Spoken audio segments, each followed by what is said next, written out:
Fadli dengan ini yang Anda, ya.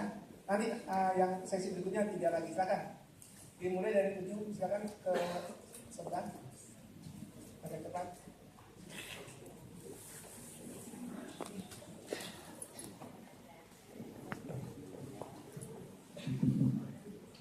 Good morning, sir. My name is David Jacobus from Asymmetric Warfare Studies, and I'm a Christian. I have 3 questions for you. The first one is, what is the aim for the current Palestinian struggle? You say that there are many solutions proposed by many people. Is it for territorial restoration, a peaceful coexistence with Israel? Because we know that some people even propose a new nation called Israel, or other reason. That is the first question. And the second question is, can you tell us more about Christians and other non-Muslim groups in Palestine, perhaps maybe Jewish or Druze people, maybe examples about how they serve their country, so we have a better perspective that the struggle for freedom in Palestine is a national struggle, not a religious struggle. And the last question is, if we want to visit Palestine, is there any documents required from the Palestinian embassy? And is there any recommendation in what country that we have to go before entering Palestine? Because I have news that all of the airstrips in Palestine are no longer functioning. Is it we have to go through Egypt or Jordan or maybe Lebanon? That is all. Thank you. Yang kedua,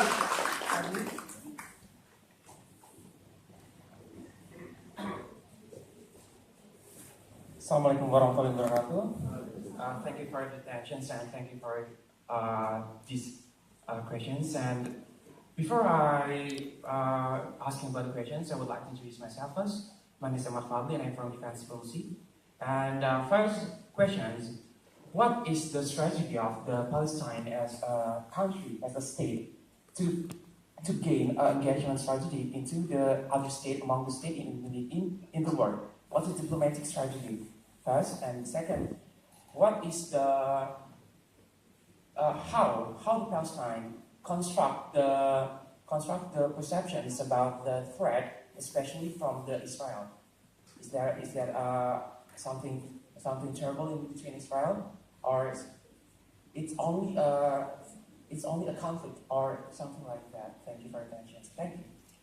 ya, yang ketiga, silakan.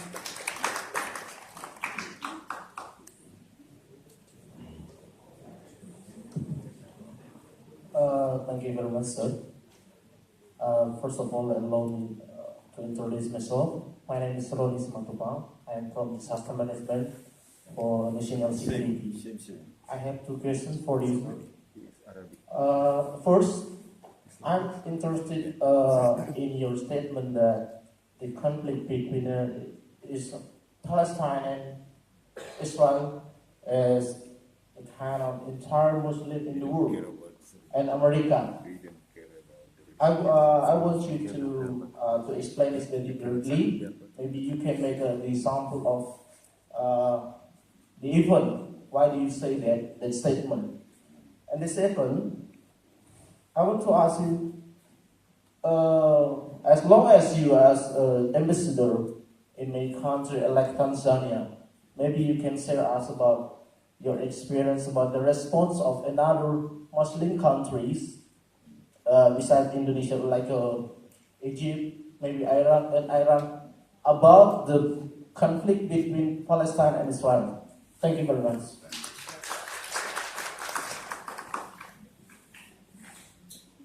Yes, sir. The first section to 3 questions, please. Okay, yeah. Actually, thank you very much for the question. These are more stimulating than the presentation, actually. And I'll be quite frank with you about, because, every time I'm there, people like to draw some similarities and analogies. And here sometimes it's not fair at all, these analogies. The situations are different from one place to another. Don't need to copy that what happened in Indonesia, case is applying into what happened, for example, in Algeria. As I told you, colonialism did not take one shape.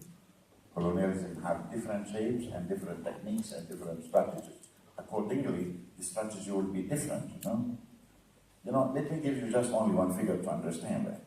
In India, the British had stayed there 400 years, more than 400 years. At any point in these 400 years, the British Empire did not maintain more than 90,000 British soldiers in India. That's all what was in India. 90,000 soldiers, not more. So here we don't have, this kind of conflict between the British as a whole and Indian as a whole. Because the interaction between the British and the Indian is only 90,000. These are soldiers and officers who were disciplined and under command, and they know what they are doing. So there is nothing like what we have here in Palestine. Here, the population of Palestinians who are all Arabs, Christian and Muslim, and suddenly they have been invaded by foreigners coming from Europe to take their land. This is totally different, situation of colonialism that what you have here in Indonesia, Indonesia, did the Dutch come here to take your place and push you out from your country? No, it did not happen. They were interested in the coffee and the tea, timber, maybe gold, diamond, whatever they are. So we don't talk about colonialism as if it's one brand. No. This is a different situation that we are facing. We are facing our existence in our land. That's what we are facing. So whether they are Muslims or Christians or Jews, the ones who came to us to take our place, we are going to fight them no matter what their religion.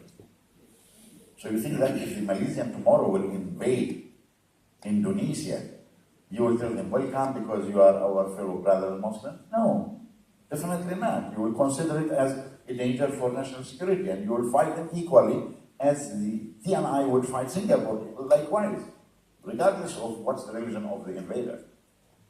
Iran and Iraq, they were fighting with each other for more than 8 years. Both countries are Muslim countries. Europeans were fighting 2 world wars. They were all Christians. They were not fighting about religion anyway. They were fighting about supremacy, the Germans or the French or the Russians. That's what they were fighting about. They were not fighting because they have differences about the Bible. So Hitler has no problem with Italy or this about Christianity. What does it look like? So don't try to understand history through religious differences. For some people of those fundamentalists, they like to understand all history through the microscope of religion and faith. That's wrong. People do not fight because of God. God is not the source of our problems. He is not the source. He is not the one who created us to fight each other. No. We fight for resources and power. We don't fight because of faith. 2 uncles of Prophet Muhammad, they did not accept his message. Abu Jahl and Abu Lahab.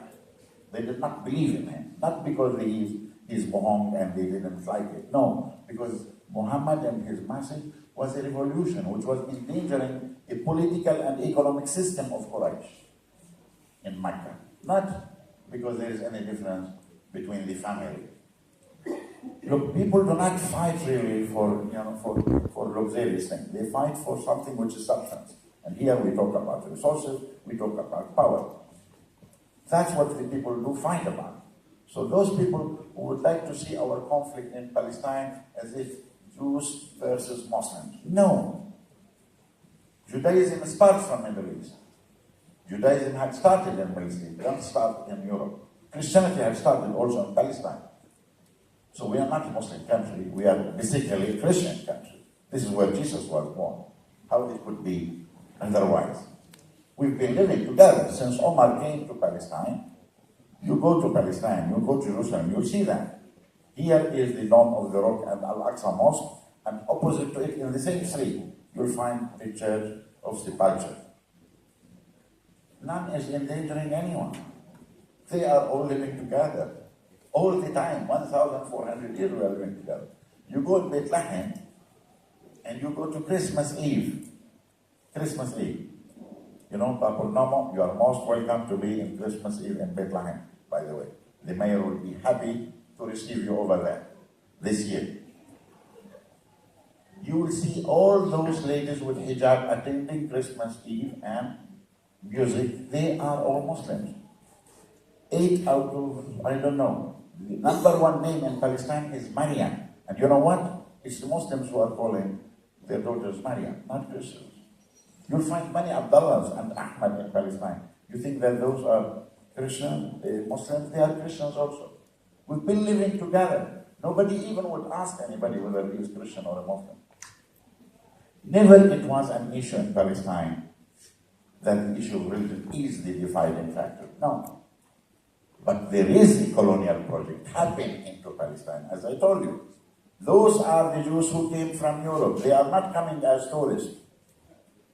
They've been coming in an organized project to colonize Palestine, just like how other projects also started. This is why we are fighting them back, not because we have differences with them in religion. Never it was the issue. And it's not even the issue right now also. Now the issue for people who are asking what would be the end game here. The end game is clear, we said. It's coexistence, the issue in which way we are going to coexist. And to tell you frankly, we as Palestinians, we don't have the luxury to choose. Because we are not the powerful part in this equation. We are the underdog. We are the underdog who cannot determine what we want. What we want, obviously, we would like to settle this down today. This is why Chairman Arafat went in the United Nations in 1974 asking for independent state of Palestine over the land of 22%. West Bank, Gaza, East Jerusalem, 22% of original Palestine. It's just like a fraction of the original Palestine, which was totally Arab, Palestinian, both Muslims and Christians. Jews were just 35,000 there. But we cannot reverse history. History cannot be reversed. Nobody is planning to push back, to move where we were. That will not happen. There are Jews in our country. They settled. They became a state. They became Israel. And that's a fact. We are not going to change that. But we have to live along this fact. The issue that Israel doesn't think that that's good enough. They would like to take what is ever left. And this is what they are practicing today. So for the man who was asking me, what's the strategy? Strategy is clear. We don't have an option. We have to stay there. That's our strategy. We have to make living in Palestine. We don't have any. We have no plans to leave. All our plans is to stay. And for those who were forced to leave, our plans is to bring them back rather. So there is the direction of people going, it's not from Palestine out, it's from out to Palestine, actually. This is what's happening. This is our dynamics. And we are struggling to do that. It's not luxury. You have to struggle to stay there. You have to struggle for your life, to earn your living, to study in your school, in university. This is why we have to build all the infrastructure of this state. We have to build institutions for education. This is why we want you to go as tourists, because tourism is our economic project. Every tourist goes there is going to spend $1,000. This $1,000 is the cost of hotel, taxi, restaurant, going around, visiting the Dead Sea, visiting Jerusalem and Bethlehem. This is exactly the essence what we want. This is why I'm proud of 75,000 Indonesians who are now traveling in Palestine. When I came here in 2006, the number was only 3,000, and mostly Christians. Now we talk about 75,000, majority of them is around 45,000 of them are Muslims and around 35 are Christians. Because we don't see it as tourism. There is no nightclubs over there and dances and so on. It's all pilgrimage right. It's religious visit. For the Muslims, they go for Isra and Mi'raj place. That's for them the first Qibla. You know, the Qibla that you like to first when you pray is Makkah. But Muslims, including Prophet Muhammad, was praying towards Jerusalem for 13 years. So this is the first Qibla. This is where Muhammad has to travel all the way in the strange trip of Isra and then Mi'raj. So it's very holy for the Muslims, as much it's holy for the Christians. Actually, for the Christians, this is the only place in the whole world where there is the Christian heritage. There is no other place except maybe for one church in Sinai in Egypt, St. Catherine. That's another holy place because Mother Maria had taken Jesus when he was a child up to Egypt, up to Sinai. Otherwise, it's all in Palestine. This is where Jesus was born, in Bethlehem. This is where he had lived in Nazareth when he became young, and Jerusalem when he had been crucified or said to be crucified. This is the real place for Christians and for the Jews, of course. You know, when you go to Al-Khalil, or in Hebrew, or in English we call it Hebron, there you will find Al-Haram Al-Ibrahimi. Haram Ibrahimi contains the graves of Abraham, Sayyidina Ibrahim, we talk about it in Arabic, and his wife, Sarah, and his son, Isaac, and Jacob. All the family of Abraham and the family of Jacob himself and Isaac, they are all buried in the same place. That's in Palestine. So this is the holy place for everybody. For Muslims as much as for Christians, as much for Jews. And we are proud of that. So this is why it cannot be exclusive. It cannot. This is against the history. This is against the will of God, actually. And whoever wants to make it exclusive for himself will fail, definitely will fail. Because we are destined to live with each other. This is why we say that achievement, the peace in Palestine and Middle East is going to create the international peace among all followers of all religions. So if we can succeed in Palestine, it means that we can succeed everywhere. Because this is where people need to live together for the Holy Land. We call it the Holy Land.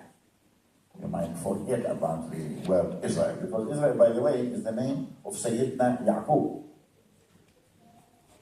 Israel, you know, in Arabic language, Israel is to walk, Jalan, yeah?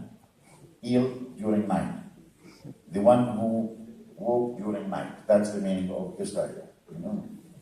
That's the good name of Nabi Yaqub. We call him in Arabic, Jacob. That's Israel. So it's the name of a prophet, actually. It's not the name of something which looks bad in a way. Of course, Israel's behavior is bad, but not Israel himself is our prophet. So what we are talking about here, we need to coexist.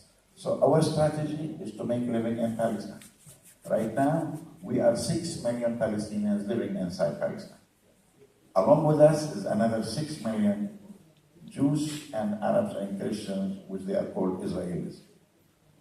We are in the same bedroom. Hardly you can know where is who. You know, if you travel around, you don't know where is Israel, where is Palestine. We are just, you know, intertwined in the same bedroom. But unfortunately, we are not properly married yet. You know, we need to get married or get divorced. I think we need to get divorced first. Later on, we might get married. I think this is what the world had understood. This is the world what had understood. This is why you go to United Nations, the whole world, by the way, including Israel, including Australia, Canada, everybody, United States, of course, is advocating for two-state solution. The only country which is not making this possible to happen is Israel. Not by saying no, by practicing no on ground. You don't need to say no, you do know. What they are doing in reality, in their daily practice, is frustrating this solution, making it impossible to happen, creating new realities on the ground which could make it difficult to happen. Why they are doing that? Because they think that the Arabs, the regional situation around them is very weak. With all these fires in Syria, in Iran, among the Muslims themselves, Sunni, Shia, Iran, Saudi Arabia, Yemen, Libya, Egypt in trouble. So they think there is no pressure. They can take over all Palestine. Who would care? Who's going to fight them back? This is what they think. And this is what we call it the arrogance of power. You know, everybody who's powerful become arrogant. Yeah? I don't know if your rector is arrogant or not, but everybody who is too much powerful, he will practice power, you know, and he will practice power over his subordinates. Sometimes male feels so much powerful to the female, so he starts hitting and he becomes abusing his wife or his girlfriend. But now girlfriends, you can fight back also, yeah? If they learn karate and if they are very good with taekwondo and kung fu also, huh? So don't ever feel powerless, you know, otherwise you are inviting trouble for yourself. We need to be all the time feeling that we are good enough and we can defend ourselves.